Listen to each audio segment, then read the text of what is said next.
Ouais. Ok, nous sommes le 23 Tevet 5774. Daf Yudzaïn Amud Aleph. En bas de la page, on a 2 points. Gedola Avetacha Shivticha Kadosh Baruch Hu Nashim Zamina Nashim. La promesse que Kadosh Baruch Hu a promis aux femmes est plus grande que ce qu'il a promis aux hommes. Il y a marqué Nashim Sha'ananot Komana. Donc les femmes, quand elles sont à l'aise, vous levez. Shaman Koli Banot Botrot. Écoutez ma voix, donc les filles qui ont la foi. Azenaim Rati, écoutez ma vérité, mes paroles. Et que toutes ces choses-là, nous dit Rashi, Sha'are Keran, Sha'ananot ou Botrot. Il les a appelés Sha'ananot, c'est-à-dire vachement à l'aise, ou Botrot, que les gens ils n'ont aucun souci, quoi. C'est des choses qu'on n'a pas vues sur les hommes. Donc là, la Gemara nous dit que la promesse que Kadosh Baruch Hu a promis aux femmes est plus importante que la promis aux hommes. Amar les Ravri, alors pourquoi la promesse que Kadosh Baruch Hu a promis aux femmes est plus importante que la promis aux hommes? Amar les Ravri, Ravri Chal Nashim et Maïzarkan. En quoi elle mérite? Bagouri et Banaï ou le Beknishta. Parce qu'ils amènent leurs fils au Beth Knesset, étudier la Torah, ou Beatnouye, donc, et ou Beatnouye Gavraï ou Berabanan. Elle envoie leur mari étudier dans la maison d'études. Venatrin les Gavraïou, elles attendent leur mari. Ad et Atou et Berabanan jusqu'à qu'ils reviennent de la maison d'études. Ça veut dire que la femme, elle dit à son mari, va faire Dafayomi tous les soirs à 20h, et elle l'attend. Elle le laisse partir de la maison. Alors que la femme, elle préfère que son mari reste au foyer, surtout le soir ou dans les moments qu'il ne travaille pas. On va dire qu'elle le libère pour qu'il puisse aller étudier la Torah. Donc, puisqu'elle est en fait l'énergie et qui pousse son mari à étudier la Torah, donc finalement, même si ce n'est pas elle qui étudie, eh ben, elles ont un mérite plus élevé, nous dit la Gemara.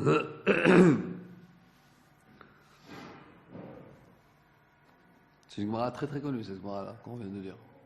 À chaque fois, dans les drachas, dans les askarot, dans les trucs, dans l'askarot d'une maman, toujours, le Rav il va te dire cette phrase. Il y a marqué dans Maseret Brachot, Davuzayna Amud Aleph, le mérite qu'elles ont, les femmes, d'avoir laissé leur mari étudier la Torah, etc., etc. Parce que c'est vrai que tout dépend de la femme. On va dire que si la femme, elle ne veut vraiment pas que son mari étudie la Torah, alors il ne pourra pas étudier parce qu'il y a toujours quelque chose à faire. Occupe-toi des enfants, fais ci, fais ça, fais des courses, reviens, pars, reste avec moi, viens, on fait quelque chose ensemble, on sort ensemble, chose qui ne se finit jamais, quoi. Mais si la femme, c'est pour ça que quand on se marie, il faut, et qu'on a étudié à la yeshiva, que c'est important pour de la Torah, c'est très important de choisir une femme qui comprend l'importance, la valeur de l'étude. Parce que si elle ne comprend pas du tout la valeur de l'étude, la vie elle est tellement acharnée, elle est tellement courte, tellement, et la parnassa, et les enfants, et la famille, etc., etc. Parce que de manière naturelle, on n'a pas le temps pour étudier. Ce temps-là, il faut le faire, il faut l'inventer, il faut le construire. C'est sûr que ce temps d'étude, il va venir à l'encontre de quelque chose d'autre. Il y a 24 heures dans la journée, on dort, on va au boulot, on s'occupe des enfants, on aide, on fait... Donc en fait, il n'y a plus de temps, quoi. Donc c'est pour ça que ça dépend vraiment des femmes. Si la femme, elle ne veut pas qu'il étudie, le mari n'aura vraiment pas le temps d'étudier. Oui, il y a cours, mon cher Jonathan, tu es invité à rentrer, à t'asseoir, l'état Gemara. Donc c'est pour ça que la Gemara vient dire le mieux que les femmes, que c'est grâce à elle finalement que le mari étudie. Ou qu'elles envoient leurs enfants pareil. C'est-à-dire il y a 2 choses. Au début, c'est le fait qu'elles envoient leurs enfants au Talmud Torah, à la maison d'études. Ça aussi, ça dépend des mères. Si la mère, elle s'oppose, elle ne veut pas qu'il étudie, pas qu'il ait en école juive, le flambeau ne passera pas. Bon,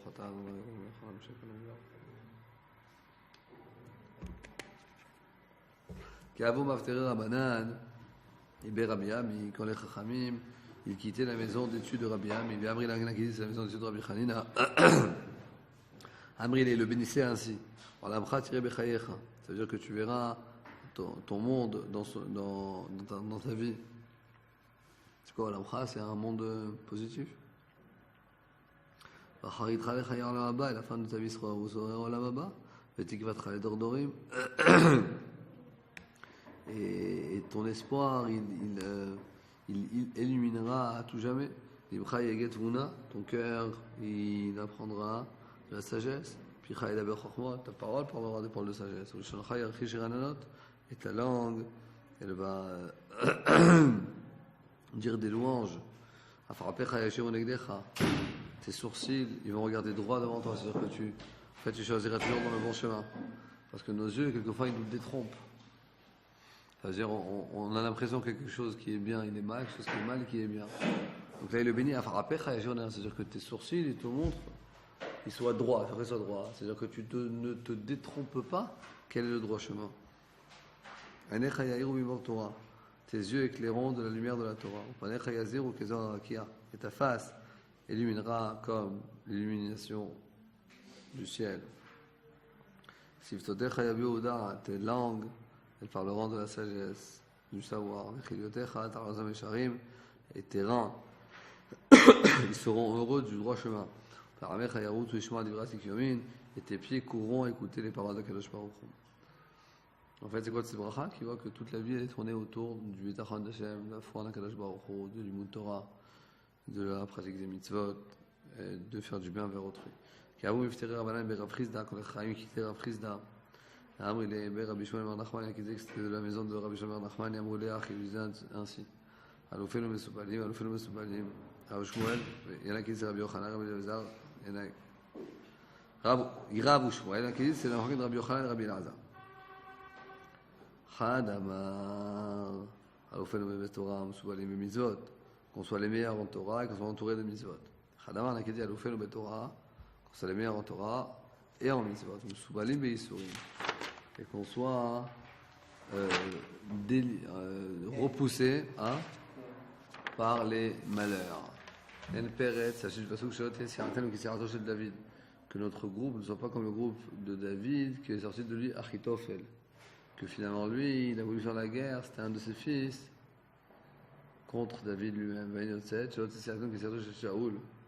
Qu'on ne soit pas comme le groupe de Shaoul, qui est sorti de lui, de la Gadomi, qui a fait beaucoup de mauvaises choses. Qu'on ne soit pas comme le groupe de Elisha, qui est sorti de lui Gehazi. Son élève c'était Gehazi, il avait un mauvais comportement. Dans nos rues, c'est qu'on n'est pas un fils ou un étudiant. C'est quoi, je sais pas, Gdiach Tachlo Barabim? C'est quoi la Gdiach Tachlo? C'est ton couscous, on va dire, c'est ta marmite. La Gdiach Tachlo, c'est que ta marmite, elle pourrisse. Et Barabim, c'est-à-dire, par exemple, toi, tu te fais à la maison un petit repas, et ça pourrit, bah, tu te fais engueuler par ta femme, et c'est tout, quoi. Ouais, bon, c'est pas très grave, quoi. Mais t'as brûlé, quoi. Ah non, mais si c'était un repas pour 200 personnes, alors là, l'enjeu est différent.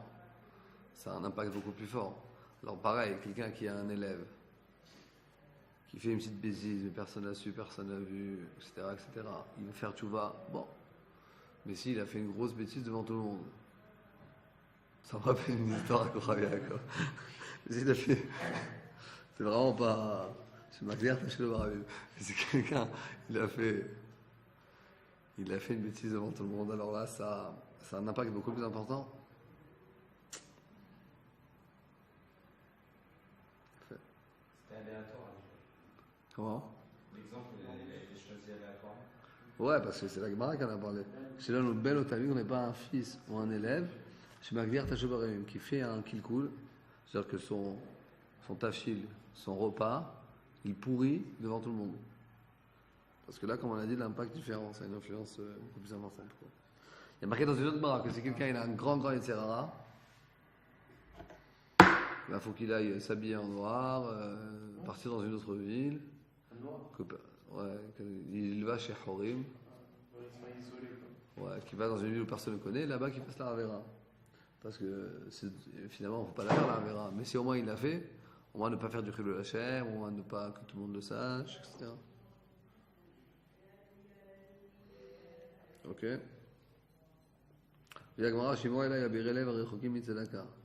On continue avec les paroles de Yeshayahu, du Navi Yeshayahu. Écoutez, Abir et là, on va voir c'est quoi, qui sont loin de la Tzedaka. Rav ou Shmuel, la requête entre Rav et Shmuel.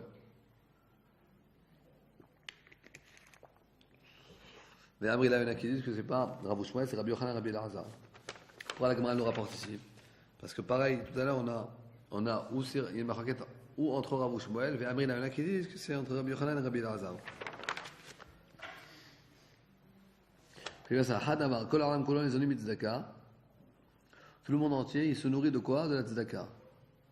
Rashi, C'est-à-dire que le monde entier, il se nourrit, il est là par là, ça, pas parce qu'il va dans le bon chemin, mais parce qu'Akadosh Baruch Hu, il est miséricordieux.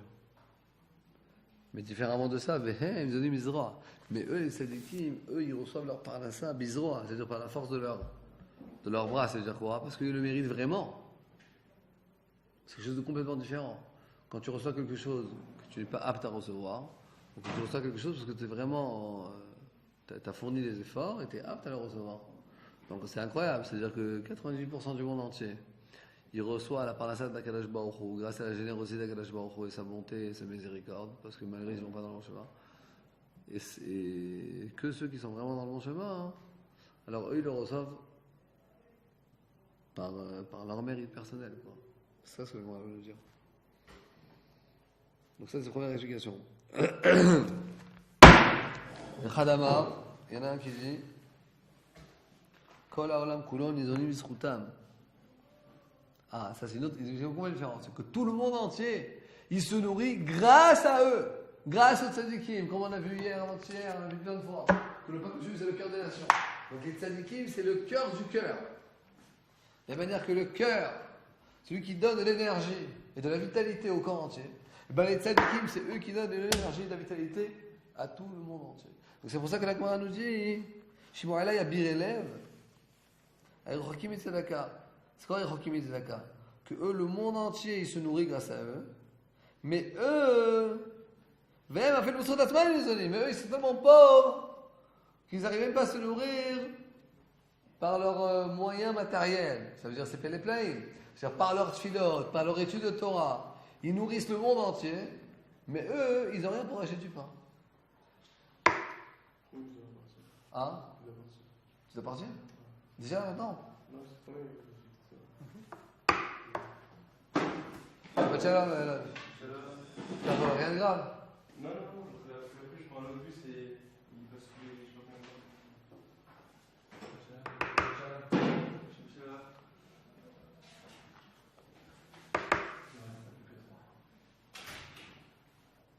C'est plus sérieux. Ok. Et donc il te dit, comme Kedamar Yuda Amarav, comme Rabbi Yuda il dit nom de Rav, Kedamar il a un nom de Rav, Bekol Yom Vayom, chaque jour et jour, Bat Kol Yotzet Me'al Chorev, une voix qui sort du mont Chorev. Une voix qui sort du mont Chorev, donc du mont Sinaï. Et bien Omer, elle te dit, Kol Haolam Kulon Izonim Bishvil Hanina Beni. Tout le monde entier se nourrit grâce à la prière et à l'étude de Torah de Hanina mon fils. Et Hanina mon fils, Daïlo Bekam Chaouvin. Et Hanina Beni, lui, il se suffit d'un cube, d'un câble, de chérubin, de carobier, du vendredi au vendredi. Ça veut dire que grâce, c'est incroyable ça. Parce que c'est en fait regarder le monde et la réalité, pas par des yeux naturels, mais parce qu'il se passe derrière la face extérieure du monde. Tu as l'impression que celui qui a beaucoup d'argent, et disons qu'il a une société avec 1000 employés par exemple, donc lui, grâce à lui, il nourrit 1000 employés. Et qu'il peut y en avoir un qui gagne 3500 shekels par mois et qui est tellement pauvre qu'il mange du poulet que le vendredi et que le Shabbat et je sais pas moi, il se suffit du strict minimum. Alors tu te dis, qui c'est qui nourrit le monde? Celui qui a 1000 employés, il met en place des tonnes de 1000 familles qui auront à manger grâce à lui, des emplois, ensuite l'économie, donc tu vas dire l'un en face de l'autre, qui c'est qui pèse plus lourd? On va te dire non, Hanina Beni, Hanina mon fils, Rabbi Hanina Ben Dosa, lui, qu'est-ce qu'il avait? Il avait rien à manger. Il mangeait un petit peu de caroube. Ça veut dire qu'il n'était pas riche du tout, il n'avait même pas de quoi manger lui. Mais grâce à sa prière et à cette là de manière profonde, c'est-à-dire la vitalité spirituelle qu'il donne au monde, et ben ça nourrissait le monde entier. C'est incroyable. Parce qu'on a toujours l'habitude de penser que tout ce qui compte, c'est que les actions matérielles. La vérité, c'est vrai que les actions matérielles ont leur importance. Mais faut pas oublier que les actions spirituelles, quelquefois, elles ont un impact beaucoup plus important. C'est-à-dire, il est possible que quelqu'un à la yeshiva, très sérieux, comme Jonathan Lévy par exemple, qui ne lâche pas son étude du matin au soir, on va savoir quel impact ça, du point de vue spirituel, ça va avoir un impact très fort. Bon, si on fait des avérotes aussi, ça a un impact problématique, ça on est bien d'accord. En tout cas, c'est ce que la Gemara est nous dit. Et tout ça, c'est remarqué avec Rabbi Yehuda.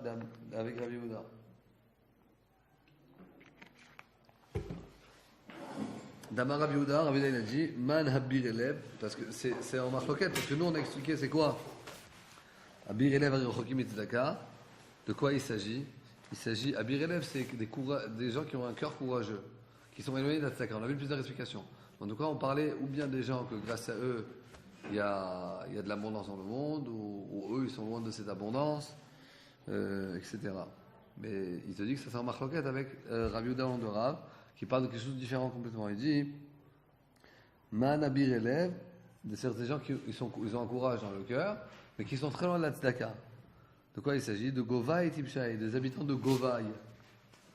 Que quoi? Qu'ils ont. Le dire Rashi, Shem Uma, c'est un nom d'une nation qui était à Bavel. Avec tous les juifs qu'ils ont vus autour d'eux, ils n'ont jamais fait un pas vers la vérité, quoi. C'est-à-dire, tu prends des gens qui habitent à 4000 km ou à 10 000 km de quelqu'un qui a un bon comportement selon la Torah, etc. Bon, tu viens pas. Tu dis, bon, il connaît pas. Mais là, on t'a dit que c'était apparemment une nation qui était qui vivait tout le temps avec les juifs, quoi. Donc, elle aurait pu prendre un petit peu d'exemple, un peu s'améliorer, un peu rien du tout. C'est ça, c'est à bir élève, des gens qui ont l'impression qu'ils sont courageux, mais qui sont très très loin, mitzedaka, ils sont très très loin de la justice. Rabbi Yosef te dit, Teda, je t'amène une preuve, d'Aloï Gaïr Giyur Amina. Il n'y en a même pas un de toute la région de Govaï qui s'est une fois converti au judaïsme. Incroyable. Amar Rabbi Yosef, Benemata Mechasia, Abir Elev. C'est qui c'est Abir Elev, c'est courageux de cœur, c'est qui? C'est les habitants de Mata Mechasia. Pourquoi? Des Gachaz ou Ikra de Horaïta. Ils voient le kavod de la Torah 2 fois dans l'année. Parce que le Shabbat avant Pesach, le Shabbat avant Rosh Hashanah, ou entre Rosh Hashanah et Kippour, on fait un Shabbat où il y a tous les juifs de la ville qui viennent à la Sina.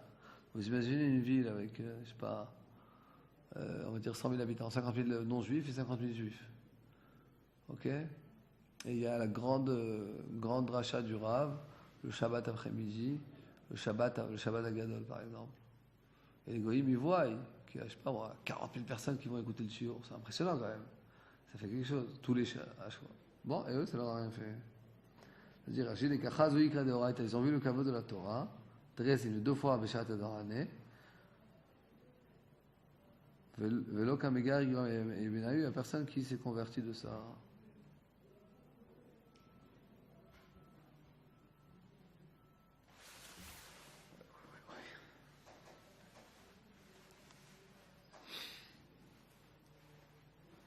Ok. Hatan.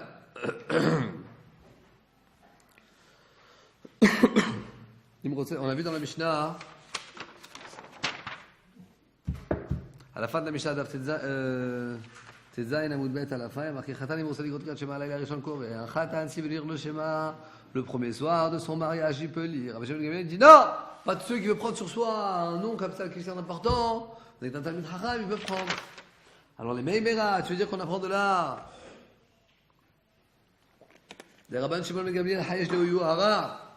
Pourquoi Rabbi Shimon Ben Gamliel dit qu'un Khatan ne peut pas dire le schéma le premier soir de son mariage? Parce qu'il est Hayesh, il est Choshesh, il craint l'Yohara, que c'est une Gava. Il va dire, bah alors lui c'est un tzaddik. Il y a marqué dans la Mishnah que le Khatan, le premier soir de son mariage, n'a pas besoin de faire le schéma, parce qu'il est tarot de la mitzvah, il est préoccupé par la mitzvah. C'est sur Hatan. Alors lui, c'est un tchadjik. Ça fait grande gava, quoi. Comment on dit gava en français? C'est faire un grand orgueil. Donc, alors, apparemment, c'est ça son avis. Rabbanan, pourquoi ils disent que c'est permis? L'ochash et l'oraita, eux, ils craignent pas. C'est une nana d'orgueil. Comment tu veux dire que c'est ça la marloquette? On a vu quelque part d'autre que c'est le contraire. Peut-être un chaque des choses suivantes. Un endroit où on avait l'habitude de travailler à Tisha B'Av, aussi tu peux travailler. Comme chez la gauche, c'est un endroit qu'on a pris l'habitude de ne pas travailler à Tisha B'Av, et aussi on ne fait pas. Talmidei Chachamim et mais tout endroit le disent dans la premier avis que les Talmidei Chachamim ils sont pas le droit, c'est-à-dire ils annulent leur travail, ils travaillent pas. Rabbi Shimon Gamliel dit non, le olam yaseh kol adam, le olam yaseh kol adam et atzmo que Talmid Chacham.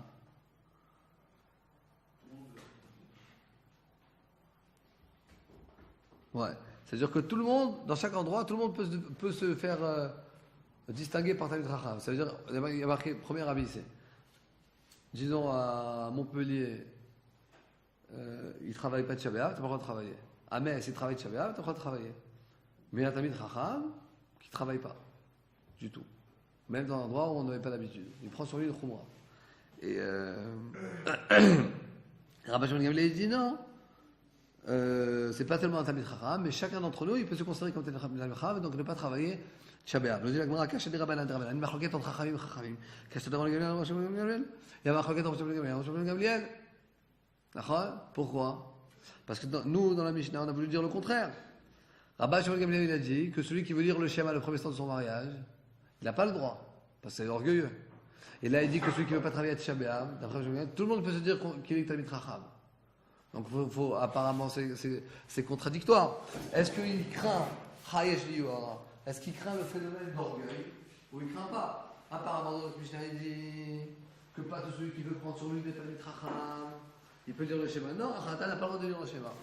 Dans la Mishnah qui parle de Tisha B'Av, il dit que tout le monde peut être Talmid Chacham et ne pas travailler Tisha B'Av. Ok, donc c'est la contradiction entre Rabbi Shimon Gamliel et Shimon Gamliel. Les Chachamim aussi, c'est la contradiction. Non, la Mishnah a marqué que les Chachamim lui disent que tout celui qui, même un Chatan qui se dit ok, je suis préoccupé par la mitzvah, mais je peux m'arrêter 5 minutes pour faire le schéma. Il a le droit. Et là, Chachamim disent qu'un Talmid Chacham, il ne peut pas travailler Tisha B'Av, c'est dans une ville où les gens travaillent.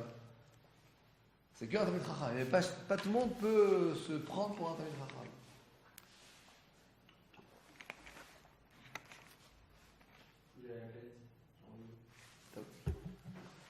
C'est à Telzian ou à Korav? Le Telzian?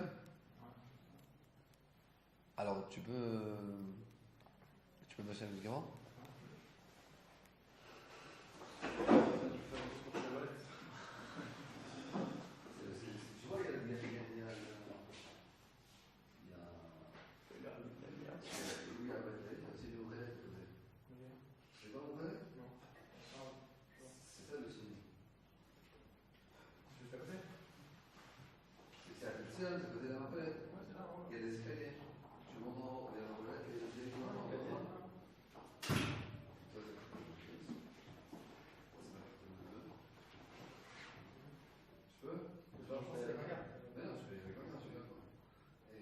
Tu vois,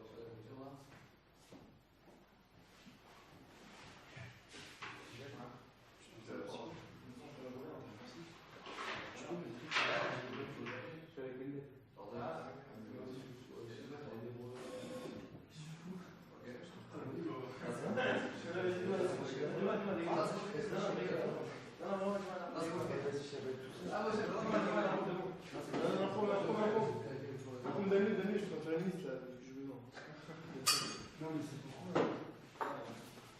Ok.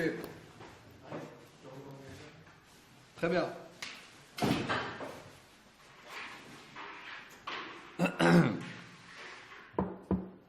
Ok, donc on a compris la contradiction entre Chachamim et Chachamim et entre bon, Chama Moshe, il arrive une heure avant les vacances. Ah, c'est le bus, il a mis 3 heures. Ah, bien sûr. Donc, dit la Gemara, vous pouvez rien m'inventer comme excuse avec le bus, je sais exactement les horaires, combien de temps ça prend, combien de temps ça arrive. C'est ça qui fait, il a un peu plus de temps. Mais c'est dernier temps, il est plus rapide là maintenant. Parce que les bus, ils roulent à 20% plus rapidement ces bus-là que ceux qu'il y avait avant le changement. Pourquoi? On ne voyait pas. Il y a un problème, c'est qu'avant, la route, elle fait. Ouais, quand il y a avec Ramallah et tout, là, le rond-point. Ouais, c'est tout le temps bossé. Les heures de pointe, de 10h du mat à 10h du soir, il y a le temps d'avantage. Mais non, mais les nouveaux bus là qu'ils ont mis, ils sont plus rapides. Pourquoi ils sont plus rapides? Les petits. T'as pas fait attention? Les petits, ils sont beaucoup moins lourds. Ils mettent beaucoup moins de temps. Ah non, pas rapide. Mais bien sûr, ils mettent 10 minutes de moins en moyenne. Ils sont moins confortables. Ils sont moins confortables. Je préfère avoir l'eau de la Tachana, au moins quand on attend un homme chaud, on sait à quelle heure. Là aussi, vous savez à quelle heure? Il suffit de vérifier. Comment on vérifie? Je ne pas ça. Sur Eged ou tu peux envoyer un SMS à 2800 avec la question en anglais ou en hébreu. C'est quoi? Non, pas maintenant, allez. Après, je te dirai. Eh, d'un coup, il dit ça juste parce que mon père, il m'a demandé. Bon, c'est incroyable cette histoire-là. Bon, je me renote. En plus, j'ai fait avec du piston là. Alors, je dis quoi? Je dis que pas tout de suite, quoi. Eh ben, je vais leur rappeler mon pistonnage et je vais demander. Non, mais c'est de route.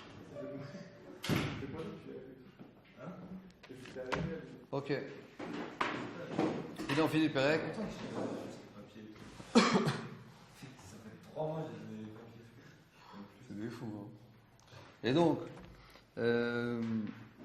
alors si du coup, alors une première réponse à Rabbi Yochanan, Mukhlefet Ashita. C'est qu'en fait, il y a une erreur et que une fois, c'est parce que là on dit qu'apparemment il y a marqué Chachai, mais si tu changes les avis dans un des côtés, ben, il n'y a plus de Mukhlefet. Et Rav Shisha Bered Ravi dit non, le Olam, le Tachif, je n'ai pas besoin de changer. Mais il va t'expliquer pourquoi il n'y a pas de contradiction. Des Rabbanan Okashia. Il dit qu'en fait, tu ne peux pas contredire, il n'y a pas de contradiction entre les deux cas. Pourquoi? Parce qu'en fait, c'est bien différent. Kriyat Shema. Il y a une histoire de Kriyat Shema. Il y a une histoire de Melacha Tisha B'Av. Donc, au sujet du Kriyat Shema, les Chachamim te disent qu'il va découler Alma Kakar, puisque tout le monde fait le Kriyat Shema. Ve'i ou Nami Kare. Lui aussi, il fait le Shema avec tout le monde. L'homme, c'est qu'il y aura. Ça n'a pas l'air une gava. Parce que tout le monde, ils sont au mariage. Tout le monde fait le Kriyat Shema. Le Hadan, il fait aussi le Kriyat Shema. Donc, c'est pas genre orgueilleux. Parce que de toute manière, tout le monde le fait le Shema. Il n'y a rien d'orgueil ici. Ok? Mais dans le cas de Tisha B'Av, qui va découler Alma Avde Melacha. Puisque à Tisha B'Av, tout le monde travaille. Ve'i ou lui dit non, moi je suis un tzaddik, moi je suis un chacham. Moi je ne travaille pas Tisha B'Av. Ve'i ou lo ka'avid, lui il ne va pas travailler, Mirze Kiwara, ça a l'impression comme de l'orgueil. Ensuite, Rabbi Shimon Gamliel, Rabbi Shimon Lokashia. Entre Rashba et Rashba, il n'y a pas de Kushia. Pourquoi? Tam bekavana talia milta. Parce que dans le Kriyat Shema, c'est quelque chose qui dépend quoi? De la kavana. Ve'anan sa'ade, ça c'est une expression qui revient beaucoup dans le Shas, mon cher Henri. Anan sa'ade, c'est que nous on est témoins. C'est quoi? C'est pas qu'il y a vraiment des témoins. C'est que le monde témoigne, le monde sait. Nous tous on sait en fait que quoi? De l'homme et qu'un khatan, le jour du centre de mariage, n'arrive pas véritablement à être concentré dans le schéma Israël. Donc si quelqu'un va dire, moi je fais le schéma, c'est vraiment de l'orgueil. Parce que tout le monde sait que le soir du mariage, quelqu'un est préoccupé par ce qui va se passer avec son épouse, etc. C'est pas que le soir du mariage, c'est tous les jours. Non, alors, on a vu ça plusieurs fois, on a vu cette plusieurs fois qu'il y a une préoccupation spéciale du khatan, le soir du mariage, que le père qu'elle soit pas, que peut-être qu'elle ne sera pas vierge, donc il est perturbé par ça. Donc, s'il va lire le schéma, alors il va être, ça va être la yora, ça va être l'orgueil. Mais dans le cas de Tisha B'Av, quelqu'un il dit, c'est dans une ville où tout le monde travaille à Tisha B'Av, et lui il dit, non, moi je prends une chumra sur moi de ne pas travailler à Tisha B'Av. Alors, c'est pas forcément un orgueil, pourquoi? Parce que les gens ils se disent quoi? Ils disent, bon, ok, aujourd'hui il est au chômage, aujourd'hui il n'a pas. Aujourd'hui il n'a pas envie de travailler, il est fatigué, il n'a pas travaillé aujourd'hui. Poukrasi, c'est une expression qui vient beaucoup dans la Gemara. Pourquoi c'est sort, dehors et regarde.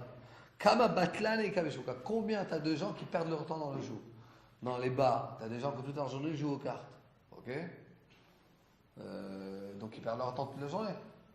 Alors, ok, alors lui, à Tisha B'Av, il ne veut pas travailler. Alors, il y a d'autres gens dans la vie qui ne travaillent pas. Parce qu'ils ne travaillent pas, parce que je sais pas, ils n'ont pas envie de travailler. Donc lui, le fait qu'il ne travaille pas à Tisha B'Av, c'est pas de l'orgueil. Ok? Adran Alachaya Kore. Comme ça, on a fini, effectivement.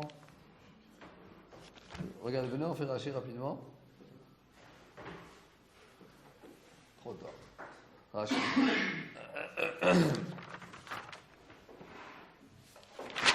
Kolam Kulo, ça on a vu. Dans Kolam Kulo, les amis, tout le monde entier, il reçoit la parnassa de la tzedaka. C'est quoi la tzedaka? Betsit Katosh, par la justice et la miséricorde d'Akadosh Baruch Hu, velo bezchut shebe'adam, et pas par leur mérite qu'ils ont dans leurs mains.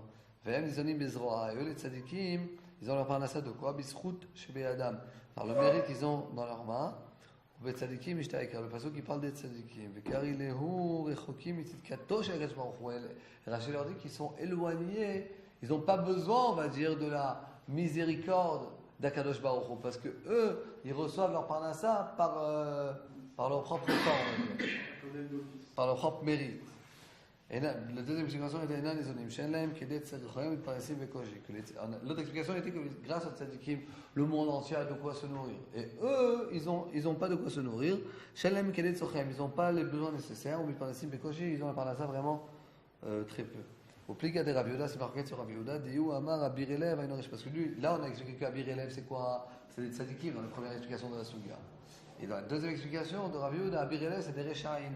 Qu'on a dit qu'ils voient tout la Torah qui est autour d'eux, mais eux, ça leur fait rien du tout, ça leur touche pas. Ça aussi, c'est un limoud, c'est très important que il faudrait qu'on soit toujours assez fin, que si on est dans un événement de Gdusha, de Tahara, alors pas qu'on soit bouché à ça, c'est-à-dire qu'on soit atoum. Il y a une bonne ambiance de Gdusha, de Torah, alors il faut qu'on s'ouvre à ça. Pas que je dise, moi, c'est le rapport avec moi, je suis pas dans le trip. Pas dans le coup, quoi. On va dire Shabbat, tout le monde danse, tout le monde chante et nous on se met de côté. C'est-à-dire qu'en fait toute l'ambiance qui est autour de nous, ça nous regarde pas.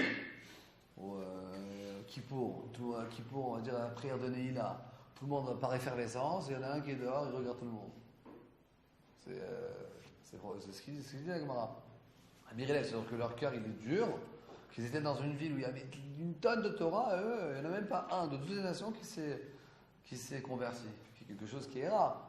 Tu vas en France, tu vas aux États-Unis, un endroit où il y a beaucoup de juifs, et bien toujours un non-juif que ça l'attire et que ça veut dire qu'ils regardent, ils sont ouverts, quoi. Ensuite, Rashi, dans un lieu Govaï, on a vu Shifra de Oraita Trezine Beshata. Ah, on a vu que on avait dit une critique sur ce goïm, qu'ils voyaient Shifra de Oraita, l'honneur de la Torah, 2 fois dans l'année, Trezimne Beshatat, 2 fois dans l'année, Shayun et Safim Sham Israël, que toute la communauté se concentrait, se rassemblait, Be'adar, donc le mois de Hadar, l'Ishma Bilchot Pesar, pour écouter la Chot Pesar, des Ravashi, Midrash des Ravashi, c'est Ravashi qui était le Rav de la ville, tout le monde l'écoutait, ou Be'elul, l'Ishma El Chot Chag, et le mois de Elul, écouter les halachot des fêtes de Tishrei. Ensuite, on a vu le Kol HaRotze Vechulei. Imlo ou Rozak Chacham et Chassid Ramim. C'est quelqu'un, il n'est pas reconnu comme un Chacham, un Chassid, un Tzadik. Enze la Gava, il peut pas lire le schéma le soir de son mariage parce que c'est de la Gava, c'est de l'orgueil. Chez Marie Beatzmo, parce qu'il montre que lui, il peut avoir la Kavana, même si les autres gens ne peuvent pas avoir la Kavana. Amrein She'avita ou de Leitle. Ah, c'est sur le travail. Le type, il veut ne pas travailler à Tisha B'Av. Donc, d'après cet avis, il peut ne pas travailler à Tisha B'Av. Pourquoi? Parce qu'il dit, oh, Tosheno Ose Melacha. D'après ceux qui disent qu'il ne peut pas faire son travail. Pourquoi? Parce que ceux qui le voient, qu'il ne fait pas de travail, ils ne comprennent pas que c'est à cause de Tisha B'Av. Et ils pensent effectivement qu'il n'a pas de travail, c'est tout. Comme il y a marqué, vous regardez combien de gens qui ne travaillent pas, même les jours du travail. Donc, si lui ne veut pas travailler à Tisha B'Av, c'est pas grave. Je dis, ok, tout le monde travaille. Lui, il ne veut pas travailler parce qu'il n'a pas de travail. Adranala, Chaya Korem. Mishnah. Mishibetomut Alefanav. Comment ça? Bah oui, parce que dimanche, on doit faire tout le Hamoud. Alors, on va mieux qu'on finisse. On fait la Mishnah rapidement et voilà.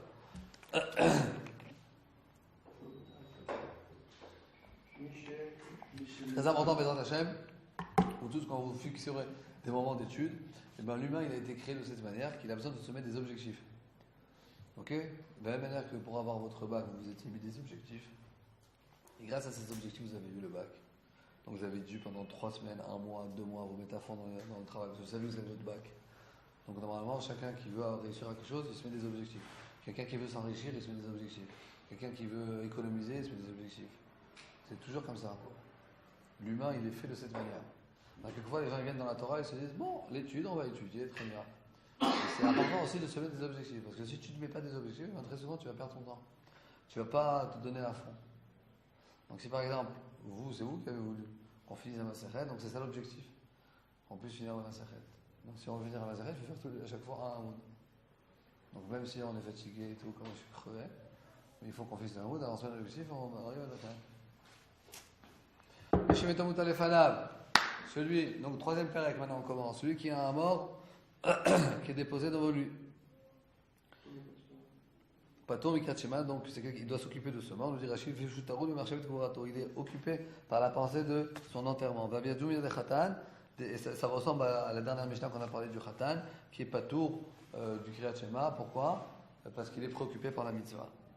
Donc il est Patour du Kiryat Shema, du Tfila, des Tefilin, de toutes les mitzvahs qui sont écrites dans la Torah. Je dis la Mishnah, Nosé Amita, ceux qui portent le cercueil, Vechiloufem, et ceux qui les remplacent. Si par exemple il y avait un grand kilométrage, je ne vais pas d'un temps des ambulances, donc peut-être qu'il fallait porter le cercueil avec les morts, c'est très lourd. De l'endroit où il est mort jusqu'à, je ne sais pas moi, des kilomètres à marcher. Donc il y a des gens qui les remplacent à chaque fois. Donc ceux qui portent le lit, Vechiloufem, les remplaçants. Vechiloufem, c'est comme des Toranim, quoi. Les remplaçants des remplaçants. Et Shelifne Amita, Veshelechar Amita. Ceux qui ont déjà porté et ceux qui ne sont pas encore portés. Et ceux qui ne sont pas encore portés. Donc on a besoin d'eux, ils sont complètement ptouris. Parce qu'à chaque instant, on peut demander, on a besoin de leur service. Ceux qui ont déjà porté, alors, Chayavim, eux, ils sont obligés de lire le Kriyat Shema, etc. Parce que ça y est, ils ont déjà fait leur Torah, ils ont déjà fait leur devoir. Mais de toute manière, ils sont ptourim de la tefila. Parce que comme, de manière générale, ils sont déjà préoccupés par toute cette organisation. Donc, ils sont de la tefila, ils ne sont pas tombés. Mais de Kriyat Shema, quelque chose qui est court, alors là, ils sont chayav. Rachid, une seconde, c'était l'habitude qu'ils se remplaçaient parce que tout le monde veut faire cette mitzvah de porter le mort. Et ceux qui sont devant le lit, ça veut dire qu'ils vont s'occuper du mort quand les cercueils arriveront devant eux. Mais chez l'achar amita, c'est quoi? Ceux qui sont derrière le lit, c'est pas derrière géographiquement, c'est les saouk qui l'ont déjà porté. Chez les fnamidat sorbaim petorim, je lis dans Rashi, ils vont maintenant, bientôt ça va être leur tour de porter le cercueil, mais ils sont ptorim. Chez l'achar amita, c'est peut-être qu'on aura besoin d'eux. Chayavim sont obligés de lire le schéma. Oui, ils ont déjà fait leur mitzvah, ils ont déjà été rendus quittes de la mitzvah de porter le mort. Donc eux, ils sont chayavim du Kriyat Shema. Mais ceux-là et ceux-là, ceux qui ont déjà porté et ceux qui vont porter, sont péturim de la tefila. Pourquoi? Des laves de Torah, c'est pas minatora. Les rabotel ou Pershon Orachayim, ils ont expliqué, nous dit Rachid, et ça a encore plus de temps. Ok, donc ça veut dire qu'il y a deux explications. Ou bien ils sont chayavim. Ils sont péturim de la tefila parce que la tefila c'est des rabbanan, le Kriyat Shema c'est des oraita, le Kriyat Shema ils sont chayavim, et la tefila ils sont péturim. Et une autre explication qu'on peut dire, pourquoi? Parce que eux, comme je vous ai dit, ils ont plus de temps. Kavou et Tam, dès qu'ils ont enterré le mort, Vechazou ils sont revenus, Miacholim Yatriv les Gemara aussi, ils peuvent commencer à finir le schéma, la Shura, jusqu'à qu'ils n'arriveront pas à la ligne, comme on a dit que les endeuillés se mettent en ligne, ensuite les gens ils passent et ils les consolent.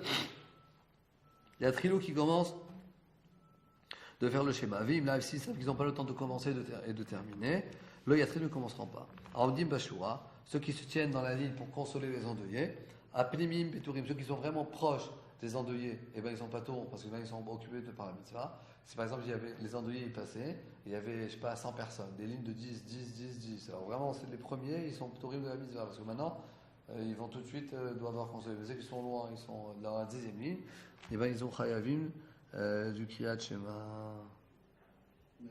Rashi, la Shura, Shayom Enachamim et Ta'avel, Be'ekef Shura, parce qu'ils ont consolé les endeuillés en se mettant par ligne, par rangée autour de lui. Et Shuvah Minakever quand il revenait du cercueil, de la tombe, quoi. Ensuite, la suite, dans ce qui est entre parenthèses, parce qu'on va le voir en fait dans la Mishnah, dans la Gemara, dans Kaf Hamoudal, c'est pour ça que c'est en parenthèse et on ne le voit pas maintenant. Ok, Hazak ou Baruch. Kol hakavod pour ceux